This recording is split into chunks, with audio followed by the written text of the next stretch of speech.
Hola, yo soy Ale y este es el Club de Mary Shelley.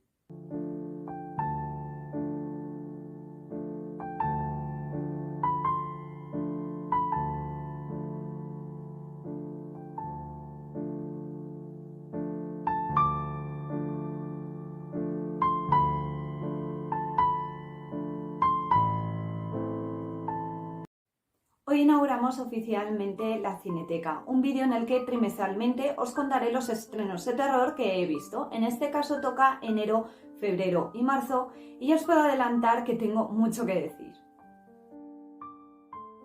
La primera película de la que vamos a hablar hoy es Return to Silent Hill, dirigida por Christopher Gans, que regresa a este universo tras la primera adaptación que hizo en 2006.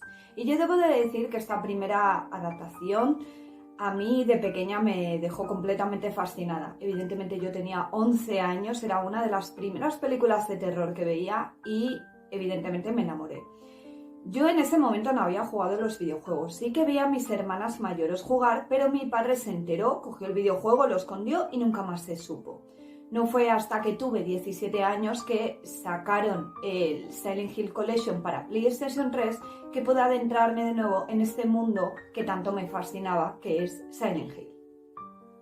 Esta película de hecho adapta Silent Hill 2 y esto no es tarea fácil porque Silent Hill 2 es una de las entregas más queridas, o por no decir la más querida de la saga. Y es que aquí ya no solo nos estamos enfrentando a un terror. Cuando se habla de este videojuego, y los que hemos jugado lo sabemos, va mucho más allá del género. Aquí vemos un terror más emocional que trata la culpa, el trauma y el duelo, que lo eleva a un tipo de terror psicológico muy especial.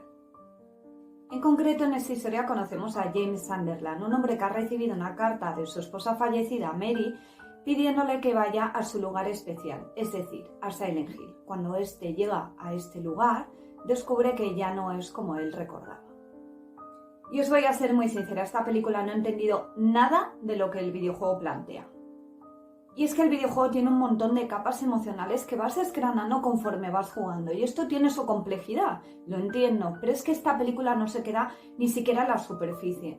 Nos intenta engañar con una atmósfera bastante conseguida, por decir algo generoso sobre la película, y con un buen uso de la banda sonora de Akira Yamaoka, que es la banda sonora original del videojuego, que evidentemente es una obra de arte, apela a la nostalgia, pero más allá de eso, nada más funciona. Uno de los cambios que más se sopea en esta adaptación es el personaje de James. Tú cuando inicias el videojuego no sabes nada sobre James. Es un hombre anónimo, roto, con la carta de su esposa fallecida en medio de una carretera que lleva a Silent Hill. Sin embargo, en la película es un hombre mucho más joven, que no tiene ni una maldita ojera, que va a 1000 por hora por la carretera con sus gafas de sol y encima es pintor. La verdad es que nadie me puede justificar estos cambios, para mí no son licencias, para mí es un hago lo que me da la gana. Y es que, como os digo, el director no ha entendido nada de la historia real. Es por ello que esos cambios no son meras licencias creativas, es saquear la iconografía de Silent Hill para capitalizarla y hacer una película de terror palomitera a la que va a ir a verla mucha gente y muy poca entenderá lo que significa realmente Silent Hill. Gans es tan ignorante que ni siquiera se ha llegado a ver un gameplay para saber un poquito de qué va la historia y ha llegado a decir en entrevistas que es que Angela, Laura y Mary son diferentes representaciones de la esposa muerta de James, cosa que no es así. Cualquiera que haya jugado sabe perfectamente que tanto Angela como Laura tienen su propia historia, su propia trama y su propio significado dentro del universo de Silent Hill, pero desde luego no ese. Ah, por cierto, si alguien puede explicar por qué Laura es una especie de niña fantasmal con un bebé muerto en los brazos, por favor, que me lo explique, porque es que no tiene para nada de explicación y es que es bochornoso, toda esta película es bochornosa, chicos. Y es que como jugadora del Silent Hill me gustaría decir que con este juego recorres una penitencia emocional donde cada monstruo tiene un significado y aporta algo a la historia. No son monstruos sin más. Y eso es lo que me duele de esta película, que lo muestra como si fuese simplemente un universo, una realidad paralela maldita, como si no tuviera nada que ver con la psique de James, cuando todo realmente tiene que ver con la psique de James y con lo que ha pasado con Mary.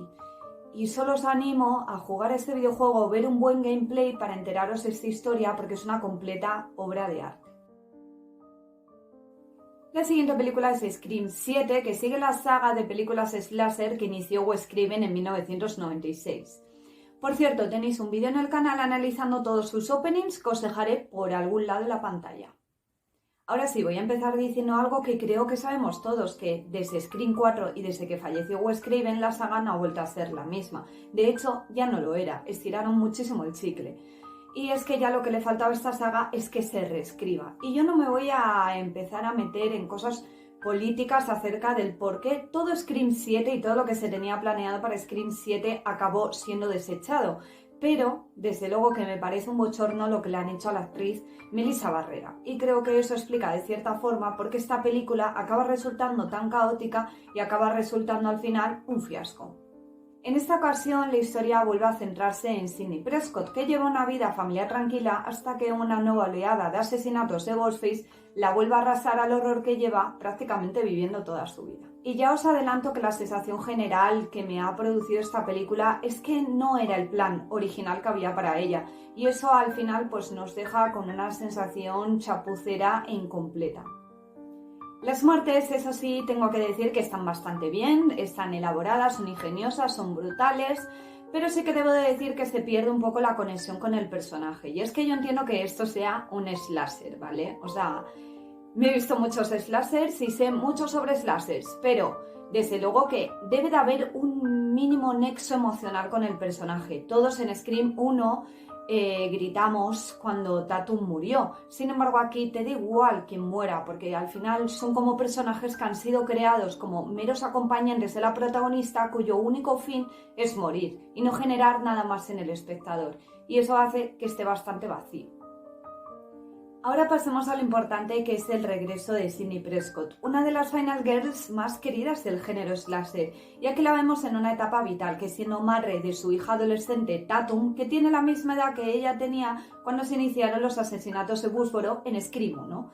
Y aquí ella, Sidney, intenta romper un poco ese trauma, intenta que su hija tenga una adolescencia normal a pesar de estar sobreprotegiéndola, y lo que intenta simplemente es que tenga lo que ella no tuvo. Y eso evidentemente implica un riesgo, que es que Tatum no está preparada para una nueva oleada de asesinatos de Ghostface. Y después de las entregas Scream 5 y Scream 6, la verdad es que parece bastante incongruente con la historia que Sidney Prescott no le haya enseñado nada sobre uso de armas o defensa personal. Y en torno a eso gira toda la película. Y aquí debo de decir una cosa, Neve Campbell, Sidney Prescott, se sale. Quizás una de las cosas que yo salvaría de esta película es su actuación, pero por lo demás se me ha quedado bastante frío y vacío. Sobre Ghostface y la revelación final, que es una de las grandes cosas que tiene Scream, que es que todo el mundo quiere saber quién es, os voy a decir que la verdad me dio mucha rabia cómo se desperdició una oportunidad tan buena en la saga, sobre todo con uno de mis personajes favoritos. No voy a decir mucho más porque no quiero destriparlo, pero la verdad es que de los peores Ghostface de toda la saga, o por no decir el peor. En conclusión, la sensación que me deja Scream 7 es un poco agridulce, porque me puede la nostalgia de ver de nuevo a Sidney, la nostalgia de la banda sonora, que por cierto es buenísima, pero en el fondo no me puedo hacer gaslighting a mí misma. Y es que esta entrega no es buena para la saga, no aporta nada, y la verdad es que es una oportunidad muy desperdiciada, y todo eso hace que sea una decepción. Y la última película es La novia, una reinterpretación moderna y feminista del personaje de la novia de Frankenstein de Mary Shelley. Yo os puedo decir que lo que vemos en pantalla no va más allá conceptualmente, se queda simplemente en eso. Básicamente la premisa es que el monstruo de Frankenstein va a ver a una científica con el fin de convencerla para revivir a una muerta, al fin de tener una compañera. Y podemos pensar que esto puede ir desde un punto de vista emocional, en el sentido de, bueno, quiero tener a alguien, una compañera revivida, para sentir lo mismo, para que entienda por lo que yo estoy pasando, por lo que soy, por cómo me ve el mundo, pero es que no es así. El monstruo simplemente quiere una mujer para consumar sus deseos carnales y satisfacerse. No es por ningún nexo emocional. Entonces, ya desde ese punto de vista me ha parecido horroroso. De hecho, cuando reviven a la novia, es una dinámica bastante perturbadora y bastante incómoda. Frankenstein la miente desde el primer momento, le dice que eran pareja, pero que ha sufrido un accidente y al final la novia, como no tiene ningún recuerdo, solo le queda aceptar esa verdad como real y única y encima con la complicidad de otra mujer, que es la científica.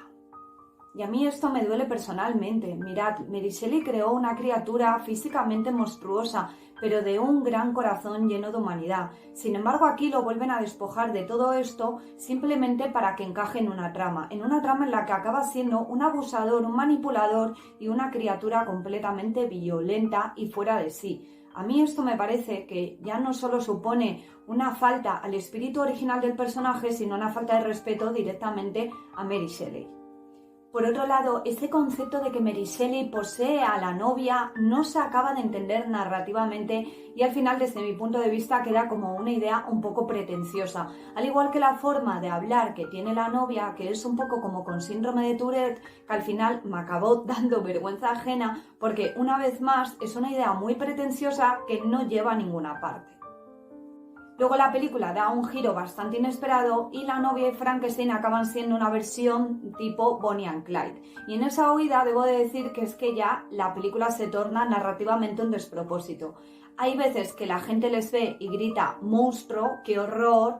Y huyen, y otras veces que la gente les ve y simplemente hacen como si nada, como si fueran personas normales. Y es que esto no tiene coherencia de guión, o sea, parece que responde más a las necesidades de la trama que a una veracidad de lo que provocan estos personajes en el resto de la gente que les ve.